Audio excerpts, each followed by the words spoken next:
Shri Venkateswara gold తాకట్టులో ఉన్న మీ బంగారాన్ని విడిపించి కొనబడును.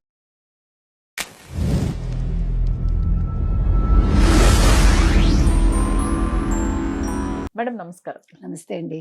మేడం రీసెంట్‌గా హైదరాబాద్‌లో ఎంఐఎం నాయకుడు హిందువుల్ని ఉద్దేశించి చేసినటువంటి వ్యాఖ్యలు, అలానే ఈ మసీదుల దగ్గర ఎక్కడ కూడా లౌడ్ స్పీకర్స్ పెట్టకూడదు అని వచ్చినటువంటి తీర్పు. వీటన్నిటిని ఎలా చూడాలి? అంటే ఎక్కడ ఇప్పుడు నేననేది ఒక మసీదులనే కాదండి. ఈవెన్ హిందువులైనా, క్రిస్టియన్స్ అయినా ఎవరైనా కూడా పెద్ద పెద్ద శబ్దాలు చేయడం అనేది మంచిది కాదు.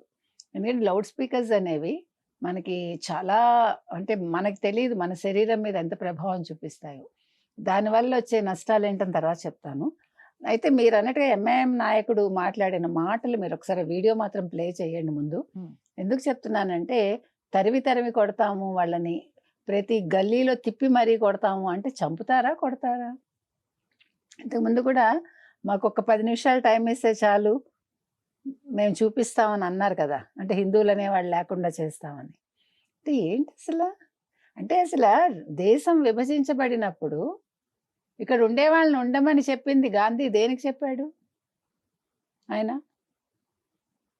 ఒక చెంప చూపిస్తే ఇంకో చెంప చూపించమని ఎవరి కోసం చెప్పాడు ఆయన? హిందువులకు చెప్పారా?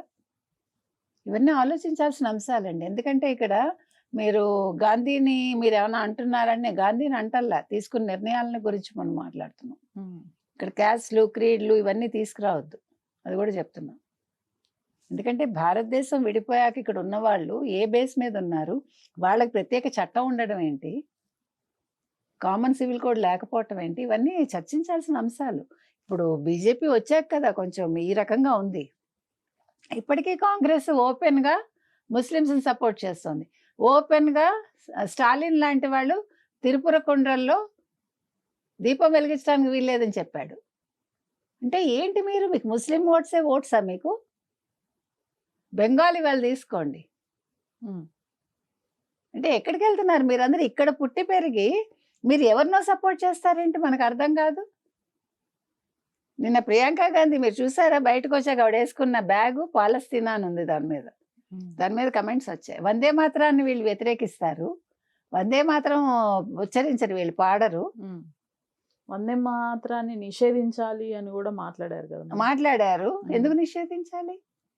వందే మాత్రం వల్లే స్వాతంత్రోద్యమానికి అంత స్ఫూర్తి వచ్చింది. అసలు ఉప్పొంగిపోయారు జనాలు. అంటే మీరు ఎక్కడికి వెళ్తున్నారు? అన్నీ యాంటీ ఇదిగా తీసుకొచ్చి యాంటీ భారతదేశం, యాంటీ హిందుత్వ, యాంటీ ఇది అనుకుంటూ మీరు ముస్లిమ్స్ని పెంచి పోషిస్తే మీరు ఏం చేయదలుచుకున్నారు హిందువుల్ని అని. ఇవాళ మీరు మిమ్మల్ని వీధి వీధిలో తిప్పి మిమ్మల్ని కొడతామని అంటే వాళ్ళు ఎవరు అసలు మనని కొట్టడానికి? అసలు దేని మీరు జనాభా పెంచుకుంటూ వెళ్ళిపోండి అదే చెప్తారు మీరు. మీరు మత సామరస్యం గురించి కదా మాట్లాడాలి. మీరు జనాభా నియంత్రణ కావాలి, మనం ఎదగాలి, మంచిగా మనందరం బాగుండాలి, ఇదివరకు భాయి భాయి అనేవాళ్ళు కదా, ఏమైపోయింది అదంతా? అది కావాలి. ఇవాళ మీరు అన్నారు ఇందాక, అది నాగపూర్ కోర్టు చెప్పిందనమాట. గోండియా జిల్లా గౌసియా మసీదులోటండి, అక్కడ ప్రార్థనలు చేయడానికి లౌడ్ స్పీకర్లు అనుమతించమని చెప్పారు. ఇందాక మనం అనుకున్నాం కదా ఈ శబ్ద కాలుష్యం వల్ల ఏమవుతుందని. కోర్టు చెప్పింది ఏమవుతుందో. మతాన్ని ఆచరించడానికి ఎక్కడ లౌడ్ స్పీకర్లు వాడమని ఎక్కడ ఎవరు చెప్పలేదు. దానికి తగ్గట్టుగా మీరేమి ప్రూఫ్స్ మాకు సమర్పించలేదని చెప్తూ దాన్ని నిషేధించింది. కాబట్టి మీరు లౌడ్ స్పీకర్స్ ఏర్పాటు కోసం కోరే హక్కు మీకు లేదని చెప్పింది. సో మహారాష్ట్ర గవర్నమెంట్ కూడా అదే చెప్పింది. అయితే ఇక్కడ చూడండి వాళ్ళు ఏం చెప్పారంటే, ఎంత క్లియర్గా చెప్పిందంటే, సుప్రీంకోర్టు ఇచ్చిన తీర్పులపై ఆధారపడి ఇతరుల శాంతికి భంగం కలిగించడం ద్వారా ప్రార్థనలు చేయాలని ఏ మతం సూచించలేదని, అలాగే అవి వాయిస్ యాంప్లిఫైయర్స్ ద్వారా లేదా డ్రమ్స్ కొట్టడం ద్వారా ఉండాలని బోధించడం లేదని ధర్మాసనం పేర్కొంది. ముఖ్యంగా చిన్న వయసు వాళ్ళు, వృద్ధులు, అనారోగ్యంతో బాధపడుతున్న వాళ్ళు, ఇంకా మానసిక రుగ్మతలతో బాధపడుతున్న వ్యక్తులు సహేతుకమైన ప్రశాంతతను ఆస్వాదించడానికి అర్హులైన ఇతర పౌరుల ప్రాముఖ్యతను సుప్రీంకోర్టు హైలైట్ చేసిందని కూడా చెప్పింది. ఇంకా ముఖ్యంగా శబ్ద కాలుష్యం వల్ల ఏమేమి వస్తాయో చెప్పింది. ప్రజారోగ్యం, మళ్ళీ ఇంకా సంక్షేమానికి తీవ్రమైన ముప్పు, ఇది పోరాటం లేదా పారిపోవడం, సిండ్రోమ్కు కారణం అవుతుందిట. కార్టిసాల్ మరియు ఇతర హానికరమైన రసాయనాలను రక్త ప్రవాహంలోకి విడుదల చేస్తుందిట. దీనివల్ల ఏమవుతుందంటే మీకు ఈ రసాయనాలు శరీరంలో పేరుకుపోవడం వల్ల హృదయ సంబంధ వ్యాధులు, తర్వాత దూకుడు అంటే బాగా ఇదైపోవటం మనిషి, దీర్ఘకాలిక అలసట, తలనొప్పి, అధిక రక్తపోటు, మానసిక అనారోగ్యం, ఆందోళన వంటి ఆరోగ్య సమస్యలు వస్తాయట. తర్వాత వినికిడి కూడా దెబ్బతింటుంది. సో 120 డెసిబిల్స్ దాటితే మనకి చెవి ఇది పగిలిపోతుంది, కర్ణభేరి. సో ఇన్ని చెప్పిందండి.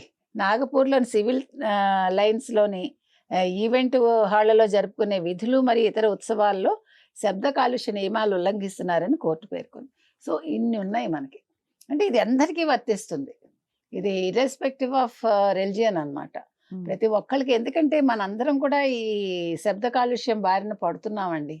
ఎస్పెషలీ ఈ 2 నెలలు కూడా చాలా ఎక్కువ ఉంటుంది మనకి. ఒక పక్క క్రిస్మస్, ఒక పక్క మనకి దాన్ని ఏమంటారు అయ్యప్ప స్వాములు అన్నీ కలిపి. కాబట్టి ప్రతి వాళ్ళు ఎవరికి వాళ్ళు ఆలోచించుకుని ఎవరికి వాళ్ళు నియంత్రించుకోవాలి.